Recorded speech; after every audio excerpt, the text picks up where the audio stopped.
Estas son las notas rápidas en 3x3, 106.9. Vale, vamos a desgranar esto porque tenemos entre manos una historia que sinceramente parece sacada del guión de una telenovela. Totalmente. Pero con tintes de thriller legal y de comedia del absurdo, la verdad. Nuestra misión en este análisis en profundidad es desenredar una caótica red de demandas laborales. Y de paso, unas cuantas amenazas públicas. Exacto, unas amenazas disparatadas en televisión y un salseo mediático asfixiante que rodea a la conocida cantante mexicana Alicia Villarreal. Y bueno, todo este material lo vamos a extraer de una fuente fantástica. Sí, una mina de oro. Es una transcripción detalladísima del canal de YouTube Productora 69. Los comentaristas de este espacio diseccionan la situación con una agudeza impresionante y francamente no dejan títere con cabeza. No, desde luego que no se guardan nada. Y el gancho de esta historia es insuperable. Prometemos a nuestra audiencia que lo que comienza como un simple y aburrido cambio de abogados se transforma, en cuestión de minutos, en un laberinto de embargos con direcciones equivocadas. Deudas estratosféricas. Deudas que ascienden a la friolera de 20 millones de pesos. Y mi detalle favorito de todo el expediente, ¿eh? Un abogado que decide dar entrevistas luciendo varios pares de gafas a la vez. Es que es una imagen dantesca. Es que es telita. Me entusiasma muchísimo lo surrealista que llega a ser esta situación y las lecciones que esconde. Es comprensible ese entusiasmo, la verdad, porque los detalles rozan lo inverosímil, casi la farsa. Sin embargo, el objetivo de esta inmersión en las fuentes es, precisamente, poner un poco de orden cronológico. Claro. Y rigor analítico a todo este caos.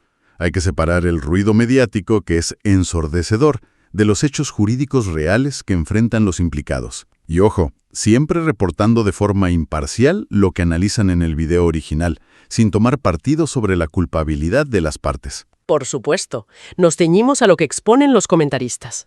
Como bien señalan en la fuente, resulta vital analizar las repercusiones legales y financieras de lo que estas figuras públicas dicen ante los micrófonos. Porque para quienes nos escuchan, esto es un caso de estudio perfecto sobre cómo la realidad, aderezada con una mala gestión de crisis, a menudo supera a la ficción más disparatada. Pues, a ver, arranquemos con el protagonista indiscutible de este primer acto, que sorprendentemente ni siquiera es la propia cantante. No, es su representación legal. Nos presentan a Gerardo Rincón, un señor que se planta ante los medios de comunicación y se autodenomina, con muchísima grandilocuencia, el único abogado autorizado en México de Alicia Villarreal. Y de su actual pareja, además. Sí, su actual pareja y asesor. Que, por cierto, a este asesor lo mencionan en la transcripción de una forma un tanto confusa. Sí, hay un baile de nombres ahí. Se refieren a él como Cibat, Sibat o Ciudad Hernández. O sea, parece que ni siquiera hay consenso sobre su nombre en los medios. Además, el abogado Rincón se jacta públicamente de tener una socia en Nueva York y en el resto de Estados Unidos. Una tal Mariel Colón. Eso es, Mariel Colón. Hasta ahí, pues bueno, podríamos pensar que es el típico currículum inflado para impresionar a las cámaras. Un poco de marketing. Lo habitual en estos casos mediáticos. Pero luego de repente llegan las amenazas contra la expareja de la cantante, Cruz Martínez.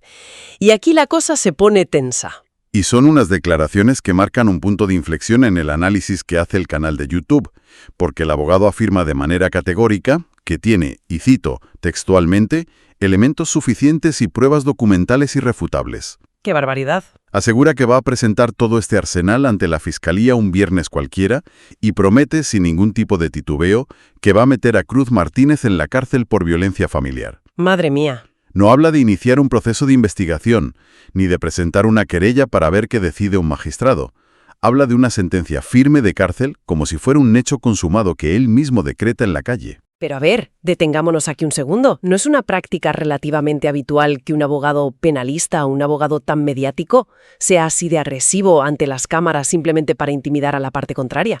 Puede ser una táctica, sí. O sea, a lo mejor es solo una estrategia de relaciones públicas, una forma de mostrar los dientes para forzar un acuerdo. Me choca muchísimo la seguridad con la que habla este señor, como si tuviera las llaves de la prisión en el bolsillo, pero quizá es lo que esperan sus clientes de él. A simple vista podría parecer una táctica de intimidación, pero lo fascinante aquí es la imprudencia temeraria que esconde esta estrategia de comunicación, y así lo analizan a la perfección los comentaristas del video original. Claro, se pasan de frenada. Exacto. Hay una línea roja muy clara entre el marketing agresivo y la falta de rigor profesional. Hacen hincapié en un detalle fundamental que cualquier estudiante de primer año de Derecho conoce. Que los abogados no encarcelan a nadie. Efectivamente, los abogados no envían a la gente a la cárcel. Su función es presentar pruebas, exponer argumentos y construir un caso sólido, pero es única y exclusivamente un juez quien tiene la potestad de decidir si hay condena y privación de libertad. Es de primero de carrera. Prometer públicamente, en plena calle y rodeado de micrófonos, una sentencia de cárcel antes siquiera de que haya un juicio o una imputación formal, es una señal de alarma gigantesca. Ya te digo. Demuestra una falta de ética que, paradójicamente, deja a su propia clienta en una posición de vulnerabilidad y de muchísimo escrutinio público. Es que resulta alucinante. Y, según desgranaba la transcripción, no es solo el contenido descabellado de sus amenazas, sino la forma en la que este hombre se comunica en sí. Es un desastre comunicativo. Los presentadores del canal lo describen como un caos absoluto. Detallan cómo tiene un estilo de hablar completamente acelerado, errático, súper confuso. Usan una expresión muy gráfica en la fuente. Sí, dicen que va, viene, sube, baja. Exacto, que no contesta lo que le preguntan. Se le nota sobrepasado, intentando abarcar tantos frentes legales a la vez que, al final, teje una telaraña de palabras donde no explica absolutamente nada con claridad. Y ese caos comunicativo es, en el fondo, el reflejo de lo que parece ser una estrategia legal profundamente desordenada, en lugar de proyectar calma, control y solvencia. ¿Qué es lo que necesitas? Claro, que es exactamente lo que un cliente de tan alto perfil necesita en medio de una crisis reputacional y personal. Pero este abogado proyecta una urgencia desesperada y un descontrol absoluto. Totalmente. Y esto nos lleva, de manera inevitable, a una de las polémicas más llamativas y absurdas que aborda nuestra fuente de hoy. Uy, el espinoso asunto del supuesto impago a los abogados anteriores de la cantante. La guerra de las facturas. Madre mía, sí, la guerra de las facturas. Aquí entramos en un terreno donde el nivel de comedia involuntaria suba varios peldaños de golpe. Resulta que, en los mentideros del mundo del espectáculo, existía el fuerte rumor de que el despacho de abogados que representaba anteriormente a Alicia Villarreal había renunciado de forma repentina. De la noche a la mañana. ¿El motivo? Pues se decía que la cantante les debía más de 1 millón de pesos en concepto de honorarios. Era la comidilla de todos los programas. Y claro, los periodistas aprovechan la aparición estelar del señor Rincón para preguntarle directamente sobre esta deuda y pedirle que la aclare. Lo normal en una rueda de prensa. Yo, sinceramente, esperaba un desmentido clásico. Un simple, esos asuntos son confidenciales y a otra cosa. Pues el desmentido llega, pero la defensa que articula es, desde cualquier punto de vista lógico, contable o empresarial, completamente incomprensible. De traca. El abogado niega tajantemente la existencia de esa deuda, afirmando que es una rotunda mentira. El problema surge cuando intenta justificar esa negación. Ay, por favor, sí, cuéntalo. Argumenta que existe una factura emitida por el despacho anterior y que, de hecho, a esos abogados se les pagó de más. ¿Que les pagaron de más? Literalmente, sostiene que los honorarios no solo fueron cubiertos en su totalidad, sino que la factura fue superada con creces. Es que vamos a analizar la falta de lógica de esta defensa porque el repaso que le dan en el canal de YouTube es brillante por lo demoledor que resulta. Es que se cae por su propio peso. Claro. Imaginemos cómo funciona la facturación en el mundo real para cualquier persona que nos escuche. Si una empresa o una persona debe 1 millón a un bufete, ese bufete emite una factura por el importe exacto de 1 millón. Así funcionan los negocios. Nadie en su sano juicio emite una factura por, digamos, 1.2 millones, esperando que el cliente reaccione diciendo, mira, acordamos 1 millón, pero te voy a pagar 200.000 extra porque me apetece. Te pagué de más. Es un despropósito absoluto. Las finanzas no funcionan así, mucho menos cuando hablamos de figuras públicas que supuestamente tienen administradores o gestores. Como bien apuntan los comentaristas de La Fuente, intentar que la opinión pública se trague la historia de que a unos exabogados se les pagó un dineral extra por error. O por un arranque de generosidad incomprensible. Exacto. Es tratar a la audiencia de tonta. Es un argumento que no resiste el más mínimo análisis crítico. Lejos de limpiar la imagen de solvencia de su clienta, lo que consigue es generar una avalancha de dudas sobre la desastrosa gestión financiera que la rodea. Se tiran piedras sobre su propio tejado. Y este descontrol contable se materializa de forma aún más cruda cuando el abogado, intentando cambiar de tema hábilmente, entre comillas lo de hábilmente, empieza a hablar casi de pasada sobre un embargo judicial. Menciona que hubo un procedimiento de ejecución donde, según él, las autoridades cometieron cometieron errores garrafales, Sí. equivocándose en los números oficiales de la propiedad y en el domicilio. Sí, y es justo en medio de todo ese galimatías legal sobre domicilios incorrectos y supuestos atropellos burocráticos donde suelta la verdadera bomba de la entrevista. El detalle clave. Dice que durante ese embargo las autoridades entraron a la propiedad y se llevaron, y cito sus palabras textuales, vehículos y unos juguetes. Unos juguetes. Y claro, en el vídeo original los comentaristas tienen que pausar la situación porque estallan de incredulidad. Es que no dan crédito. ¿Qué clase de juguetes se mencionan en el inventario oficial de un embargo judicial millonario? La perplejidad de los analistas de la fuente está totalmente justificada. Es que es normal. En el contexto estricto de un embargo judicial ejecutado para saldar una deuda sustancial, los bienes incautados por las autoridades deben tener un valor de liquidación económico significativo para cubrir el monto adeudado.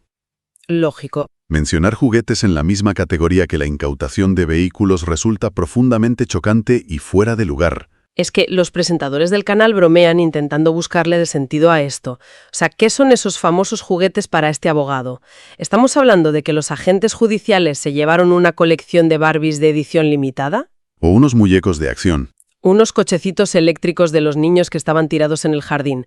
No tiene ningún sentido lógico. Ninguno. A menos que la palabra juguete sea un eufemismo torpe para referirse a artículos de lujo extravagantes como motos de agua, relojes carísimos o joyas, usar esa palabra infantil en una defensa legal pública le quita toda la seriedad institucional al asunto. Lo trivializa por completo.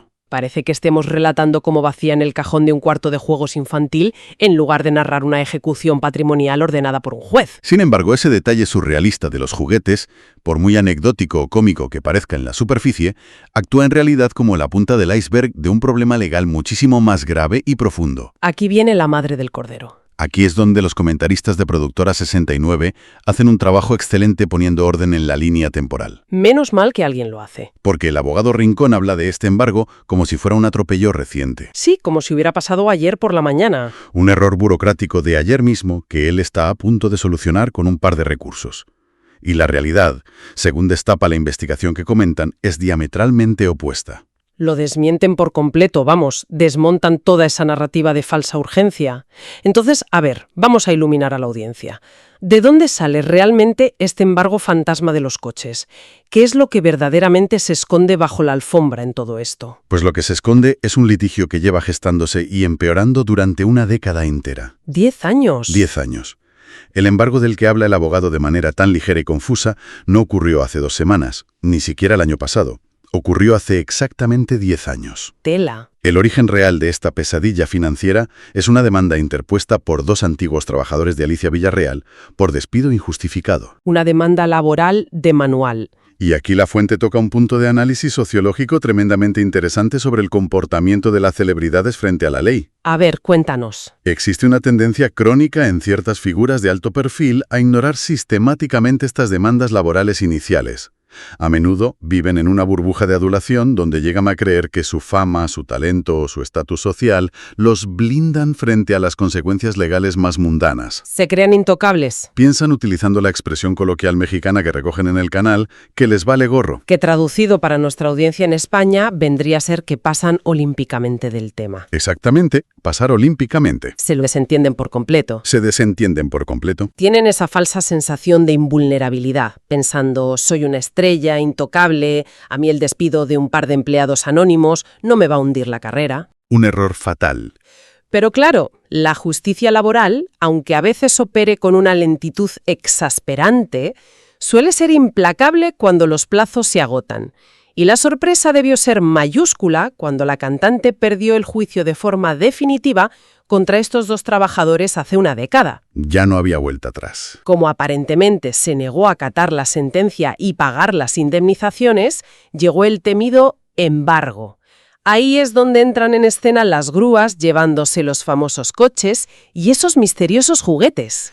El nudo del problema, y la razón fundamental por la que este fantasma del pasado ha vuelto a explotar públicamente justo ahora, es que todos los bienes que se incautaron en ese embargo de hace 10 años no fueron ni de lejos suficientes para cubrir la deuda total que dictaminaba la sentencia. Se quedaron cortos. Muy cortos. Y cuando una deuda judicial no se salda, los intereses, los recargos y los honorarios por mora empiezan a acumularse silenciosamente año tras año. Es una bola de nieve. Las cifras que arroja el desglose detallado de la fuente en la actualidad son astronómicas y mareantes. Vamos a poner los números precisos sobre la mesa para entender la magnitud de la tragedia, porque son cifras para sentarse y coger aire, como diría el experto que me acompaña. Sí, agárrense fuerte. Según la información que desgranan los presentadores del canal, a uno de los exempleados se le deben a día de hoy 12 millones de pesos y al otro exempleado la deuda asciende a 8 millones de pesos. Si sumamos ambas cantidades, estamos hablando de un agujero total de 20 millones de pesos. Una auténtica locura. Para que la audiencia en España pueda dimensionar el desastre, estamos hablando de casi 1 millón de euros. Pasar de una indemnización laboral estándar a deber 1 millón de euros por pura negligencia e inacción es monumental. Es una losa financiera absolutamente insostenible para cualquier patrimonio que no esté generando ingresos masivos de forma constante. Te arruina. Las implicaciones actuales de esta revelación son críticas. Si el actual abogado, el señor Rincón, está removiendo en televisión el asunto de un embargo ya ejecutado y cerrado hace 10 años, intentando rascar supuestos errores de forma en los domicilios, es casi con total seguridad un acto de pura desesperación legal. Ah, claro, están acorralados. Todo indica que el sistema judicial está a punto de exigir a la cantante el pago inminente y forzoso de ese remanente millonario. No les queda otra. Al reabrir este caso ante los micrófonos y los focos, el abogado no solo no está trazando una defensa útil, sino que está desnudando la precariedad financiera de su clienta. La deja en evidencia. La está exponiendo al escrutinio más despiadado, justo en el momento en que la presión de los tribunales debe ser más asfixiante. Y aquí es donde se pone muy interesante. Y a la vez bastante triste, la verdad. Sí, la vertiente humana. Porque si ampliamos el foco y miramos a su alrededor, nos damos cuenta de que esta monumental deuda de casi 1 millón de euros no está ocurriendo en un vacío, en un momento de bonanza. Estamos presenciando la formación de la tormenta perfecta. Una tras otra. Es el declive profesional retransmitido en tiempo real. Los comentaristas de Productora 69 hacen un repaso exhaustivo del último año de la cantante y el panorama es desolador. Ha encadenado desastres en todos los niveles posibles. El diagnóstico que ofrece la fuente va mucho más allá del ámbito judicial. Retrata una crisis sistémica en la estructura de su carrera. Sí, a todos los niveles. Detallan conflictos personales muy graves con su expareja. Una serie de decisiones empresariales que califican de pésimas, asociadas a un productor llamado Hugo Mejuto. Otro dolor de cabeza. Y coronando el desastre, la elección de representantes legales ineficaces que, lejos de apagar los incendios, parece que les echan gasolina. Literalmente. Muestra a una artista rodeada de un entorno que, en lugar de protegerla y guiarla, la empuja hacia el abismo mediático y financiero. Y el golpe de gracia, el detalle que verdaderamente compromete su capacidad de recuperación, es que su instrumento de trabajo, el motor económico que le permitiría hacer frente a una deuda de este calibre, le está fallando. Su voz. Su voz, efectivamente. Los comentaristas del programa señalan que el estado actual de la voz de Alicia Villarreal es sumamente preocupante y subrayan que no es un simple rumor malintencionado de pasillo. No, es algo público y notorio. Mencionan que la mismísima cantante Yuri, que es una autoridad indiscutible en la materia y una voz respetadísima en México, ha notado públicamente que la voz de Alicia está seriamente lastimada. Son palabras mayores. El público que acude a sus presentaciones también percibe que ya no tiene la potencia ni el registro sonoro de antes. Esa observación plantea la interrogante más crítica respecto a su viabilidad futura. Si el instrumento principal con el que genera su medio de vida está comprometido, la capacidad para facturar ese 1 millón de euros necesario para saldar sus deudas y evitar la bancarrota se reduce drásticamente. Lógicamente. Entramos en un círculo vicioso de manual. La asfixiante presión financiera afecta irremediablemente al rendimiento artístico y a la salud vocal. El estrés pasa factura. Y esa misma merma artística impide generar los recursos para resolver la presión financiera. Es una encrucijada verdaderamente trágica para un artista que llegó a tener un calibre internacional. Y justo cuando uno cree que la situación no puede adquirir tintes más dramáticos, hace su entrada triunfal el elemento del puro espectáculo en redes sociales. El toque moderno. Lo que podríamos llamar el stand-up digital del escarnio. Porque mientras Alicia Villarreal se enfrenta a la posibilidad de la ruina financiera y al deterioro físico de su voz, hay un personaje externo llamado Sixto Francisco Cantú. Sí, que entra en escena. Que ha decidido convertir esta tragedia legal en su rutina de comedia personal. utilizando las historias de Instagram como escenario. Y su diana principal, el blanco de todas sus burlas, no es la cantante, sino el abogado Rincón. La intervención de esta figura, de este comentarista externo que es Sixto, introduce una capa de linchamiento público que magnifica el nivel de caos. Le echa más leña al fuego. La fuente describe con detalle cómo este individuo utiliza el alcance de sus redes para humillar de forma sistemática y descarnada al abogado. Se burla abiertamente de su ineficacia profesional. Sí. Destaca con sorna que suele llegar tarde a los casos judiciales que representa. Que ya es grave. Y lo califica sin ningún tipo de tapujos como un imbécil. Es un escarnio que destruye por completo cualquier atisbo de autoridad o respeto que el representante legal pudiera intentar proyectar. Pero es que el material visual que el abogado le sirve en bandeja a Sixto es oro puro para la burla. Se lo pone muy fácil. Vamos a detenernos en el detalle visual más hilarante de toda esta saga, porque yo todavía no lo he superado. Ay, las gafas. Resulta que en esa famosa y caótica entrevista ante los micrófonos, el abogado Rincón, por algún motivo estilístico que escapa a la comprensión humana, llevaba colgados no uno, ni dos, sino 3 pares de gafas encima. 3 pares. A la vez. Es un detalle estético que denota un desorden visual absoluto y que encaja a la perfección con el desorden de su discurso. Totalmente. Y claro, Sixto, como buen francotirador de Internet, no iba a dejar pasar un regalo así. Ni de broma. En sus historias de Instagram se ceba con el asunto y bromea diciendo que llevar las gafas puestas hacia atrás en la cabeza significa que el barrio te respalda. ¡Qué creatividad! Que para quienes nos escuchan es como decir que llevas el estilo de un pandillero de los duros, lo cual, en un supuesto abogado de élite, resulta completamente ridículo. Un contraste brutal. Y remata la mofa afirmando que con semejante equipamiento óptico encima, la NASA lo busca para reclutarlo.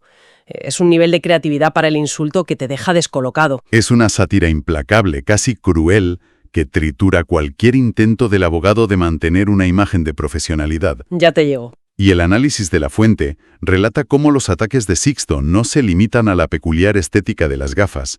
Pasa a la ofensiva verbal inventando apodos tremendamente despectivos para todo el equipo legal. Sí, dispara a todos. Empieza llamando al letrado Super Porky y Rincón, ridiculizando su aspecto físico. Un golpe muy bajo. Y se refiere a su socia, la abogada afincada en Nueva York, Mariel Colón, con el apodo de La Monja.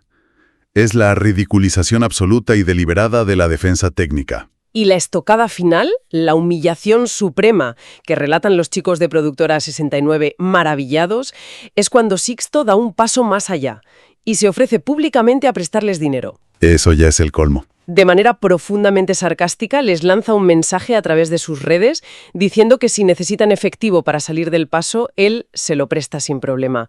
El insulto que utiliza es maravilloso. Los llama pranganas pobretones. Pranganas pobretones. Una expresión que para nuestra audiencia en España vendría a ser como llamarles unos completos tirados, unos muertos de hambre que aparentan lo que no tienen. Es un desprecio absoluto. Es hundirlos en la miseria pública. Net corre la leyenda, en tono de pura broma disparatada, de que a Sixto lo busca el mismísimo FBI o hasta Donald Trump. ¡Madre mía!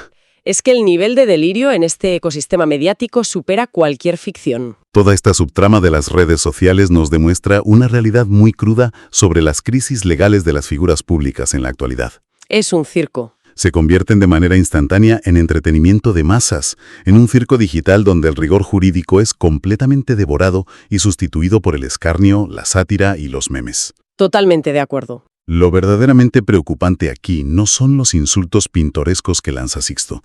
Lo alarmante es que el propio equipo legal haya dado tantos motivos, con su comportamiento excéntrico y sus declaraciones temerarias, para convertirse en el blanco perfecto de estas burlas. Se lo han buscado. Han logrado desviar la atención hacia ellos mismos, eclipsando el gravísimo problema judicial, el 1.000.000 de euros de deuda que amenaza con arruinar a su clienta. La verdad es que es una historia que te deja exhausta. Prometimos un viaje intenso a nuestra audiencia y hemos cumplido. Desde luego. Hemos pasado de una simple rueda de prensa rutinaria a desenterrar deudas de 20 millones de pesos, hemos descubierto embargos fantasmas donde se incautan juguetes, hemos presenciado el drama de una voz que se apaga y el despropósito de un abogado sepultado bajo sus propias gafas mientras lo machacan sin piedad en Instagram. Es muchísima información que procesar. Si conectamos todos estos elementos fragmentados con el panorama general, emerge una lección verdaderamente valiosa para cualquier persona, sea famosa o no. A ver, ilumínanos. Esta historia es, fundamentalmente, una clase magistral sobre el inmenso peligro de la negligencia pasiva. Completamente. Nos enseña de manera muy gráfica cómo el acto de ignorar lo que inicialmente parecen pequeños contratiempos, como podría parecer una demanda laboral ordinaria de un par de empleados descontentos, hace que el problema no desaparezca. Sino que mute. Exacto, que mute. Crece como una bola de nieve imparable durante una década, acumulando intereses y costas, hasta transformarse en una avalancha financiera que tiene la capacidad de destruir el patrimonio entero de una vida de trabajo. Es la cultura de meter la cabeza bajo la tierra, esperando por arte de magia que el problema legal se evapore. Y la cruda realidad, como vemos aquí, es que los problemas legales nunca desaparecen por sí solos. Simplemente se quedan ahí, engordando y acumulando intereses hasta que llaman a tu puerta con una grúa. Y añadiría a eso una segunda gran lección, que tiene que ver con la importancia vital de la elección del entorno profesional en momentos de crisis. Qué importante es eso. Rodearse de asesores cortesanos que prometen imposibles jurídicos, como garantizar enviar a alguien a la cárcel sin que un juez haya dictado sentencia. O que intentan justificar un desastre contable con argumentos tan absurdos como el de haber pagado de más una factura por capricho. Es de locos. Todo esto suele ser la antesala directa del colapso. Un buen asesor, sea legal o financiero, no es el que te regala los oídos ni el que monta un espectáculo circense en televisión para amedrentar a tus rivales.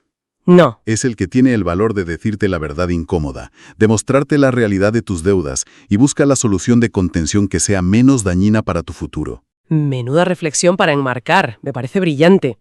Y para cerrar definitivamente este análisis en profundidad, me gustaría dejar un pensamiento flotando en el aire para que los que nos están escuchando lo mastiquen tranquilamente. A ver, adelante. Porque cuando observamos desde fuera la caída en desgracia de una figura pública, de un ídolo de la música tan reconocido, siempre tendemos a buscar culpables simples o explicaciones románticas. Es lo más fácil. Pero a la luz de todo este caos, es interesante plantearse de manera más profunda. ¿Cuánto de ese colapso mediático y de esa ruina inminente se debe realmente a la pérdida natural de talento, al desgaste de la voz o al inexorable paso del tiempo? Una buena pregunta. ¿Y cuánto es, pura y simplemente, el peso aplastante e insostenible de años de negligencia financiera, agravado por estar rodeado de una corte de consejeros que priorizan su propio narcisismo y el espectáculo televisivo por encima de la verdad jurídica y de la propia supervivencia del artista? Desde luego, da que pensar. Es para pensarlo dos veces la próxima vez que veamos a alguien prometiendo meter a otro en la cárcel en pleno directo. Hasta aquí nuestra inmersión en las fuentes de hoy. Nos escuchamos en la siguiente. Estas son las notas rápidas en 3x3, 106.9, 3x3, el podcast de la semana.